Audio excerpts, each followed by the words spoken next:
Hello दोस्तों, विश्व गुरु Bharat channel पर आप सभी को बहुत बहुत स्वागत है। आज आपके लिए एक नया और दमदार वीडियो लेके आया हूँ। संत सद्गुरु ने एक कहानी सुनाई थी जो कि इस प्रकार है। चीन का राजा वो भारत के किसी महान बौद्ध भिक्षु के आने का इंतजार कर रहा था, क्योंकि वह जानता था कि भारत में एक से एक रहस्यमय और चमत्कारिक ऋषि मुनि संत और भिक्षु रहते हैं। वो के मन में कई तरह के धार्मिक और दार्शनिक प्रश्न इकट्ठे हो गए थे।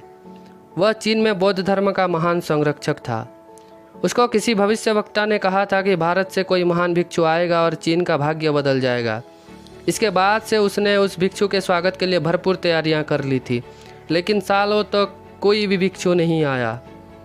फिर एक दिन यह संदेश आया कि दो महान भिक्षु हिमालय पार करके चीन आएंगे और बौद्ध धर्म के संदेश का प्रचार करेंगे।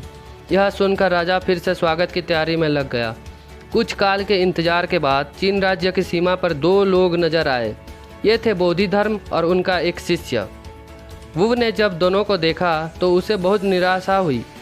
उसने सोचा था कि कोई वृद्ध ज्ञानी और महान होगा, लेकिन ये दोनों तो बिल्कुल साधारण और युवा लग रहे थे। महज 22-23 साल का लड़का और महान भिक्षु, ऐसा कैसे हो सकता है? वो ने तो सुन रखा था कि वे बड़े ज्ञानी और महान हैं, लेकिन ये तो थके हारे युवक नजर आ रहे थे। दरअसल पर्वतों में महीनों की लंबी यात्रा से थके हुए बोधि धर्म भी राजा पर अपना कुछ खास प्रभाव नहीं छोड़ पाए। हालांकि प्रबुद्ध व्यक्ति किसी पर भी प्रभाव छोड़ने की तमन्ना भी नहीं रखते। खैर, राजा ने किसी तरह अपनी निराशा को छिपाया और दोनों भिक्षुकों का हंसते हुए स्वागत किया।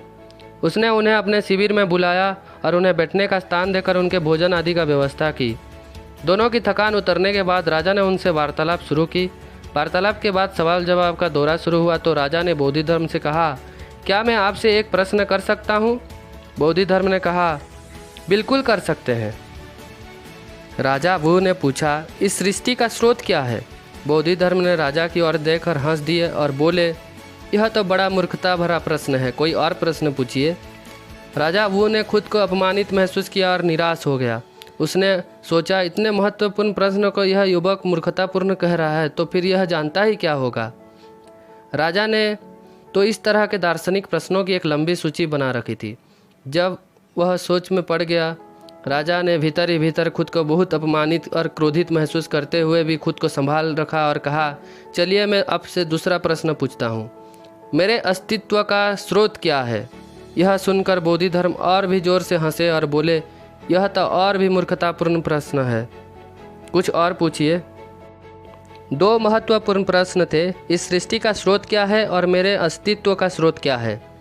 दोनों महत्वपूर्ण प्रश्न जिसके आधार पर संपूर्ण दर्शन और धर्म खड़ा हुआ था, उसे बोधि धर्म ने एक झटके में खारिज कर दिया। राजा समझ गया कि यह खुद ही मूर्ख है।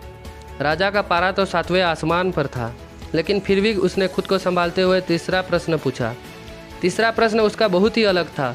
उसने पूछा, बौद्ध धर्म का प्रचार प्रसार करने के लिए मैंने कई ध्यान कक्ष बनवाए, सैकड़ों बगीचे लगवाए और हजारों अनुवादकों को प्रशिक्षित किया। मैंने इतने सारे प्रबंध किए हैं, क्या मुझे मुक्ति मिलेगी? यह सुनकर बोधि धर्म गंभीर हो गए। वह खड़े हुए और अपनी बड़ी बड़ी आंखें राजा की आंखों में डालकर बोले, क्या तुम और मुक्ति? तुम तो 7वें नरक में गिरोगे। बौद्ध धर्म के मुताबिक मस्तिष्क के 7 स्तर होते हैं। सबसे निचले स्तर को 7वां नरक कहते हैं। बोधि धर्मन का यह जवाब सुनकर राजा वुव तो आग बबूला हो गया। उसने बोधि धर्म को अपने राज्य से बाहर निकाल दिया। बोधि धर्म को इससे कोई फर्क नहीं पड़ा। राजा वुव के राज्य से निकाल जाने के बाद बोधि धर्म पर्वतों में चले गए। वहाँ उन्होंने कुछ शिष्यों को इकट्ठा किया और पर्वतों में ही ध्यान करने लगे। जिस पहाड़ पर वे ध्यान करते थे उसे चाय कहते थे। एक दिन उस पहाड़ी पर उन भिक्षुकों को कुछ अलग किस्म की पत्तियां दिखाई दी। बोधि धर्म ने जांच पड़ताल के बाद पाया कि अगर इन पत्तियों को उबाल कर पिया जाए तो इससे नींद भाग जाती है।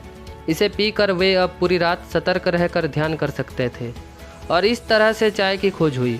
हालांकि एक दंत कथा के अनुसार चाय की उत्पत्ति बोधि धर्म की पलकों के कारण हुई थी। दरअसल ध्यान करते हुए एक दिन बोधि धर्म सो गए थे, जो गुस्से में उन्होंने अपनी पलकें काट कर जमीन पर फेंक दी थी। जहाँ उन्होंने पलकें फेंकी थी वहाँ हरी पत्तियाँ उग आई, जिसे बाद में चाय के रूप में जाना जाने लगा। तो दोस्तों, ये थी चाय की उत्पत्ति की कहानी। वीडियो कैसा लगा आप कमेंट करके ज़रूर बताएं। धन्यवाद।